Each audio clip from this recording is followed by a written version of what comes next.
મહાશિવરાત્રિના પર્વની આદિવાસી વિસ્તારમાં ધૂમધામપૂર્વક ઉજવણી કરવામાં આવી હતી, જેમાં નર્મદા જિલ્લાના દેવ મોગરા માતાના મંદિરે દર વર્ષની જેમ આ વર્ષે પણ ભવ્ય મેળો ભરાયો હતો। જ્યારે તાપી જિલ્લામાં પણ શિવાલયોમાં ભક્તોની ભારે ભીડ જોવા મળી હતી। ત્યારે પ્રજાપિતા બ્રહ્માકુમારી સંસ્થા દ્વારા પણ શિવરાત્રિ પર કાર્યક્રમ થયો। મહાશિવરાત્રિ એટલે શિવનો પાર્વતી સાથે મિલન। શિવ ભક્તો આખું વર્ષ આ તહેવારની રાહ જોતા હોય છે।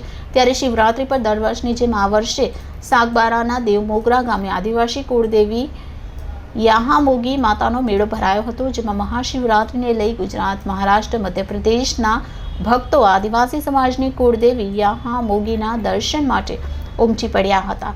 કહેવાય છે કે આદિવાસીઓની આ કુળદેવીના ચરણોમાં જે મનોકામના હોય છે તે પૂર્ણ થાય છે, જે માટે યાહામોગી માતાને કણી કંસરી પણ કહેવાય છે। જે એના ચરણોમાં રડતો આવશે તે હસતું જાય છે, એવા અનેક લોકાનુભાવો છે। નોંધવું રહ્યું કે મહાશિવરાત્રિના પર્વ નિમિત્તે પ્રજાપિતા બ્રહ્માકુમારી સંસ્થાન દ્વારા સોનગઢ ખાતે કાર્યક્રમ યોજાયો હતો।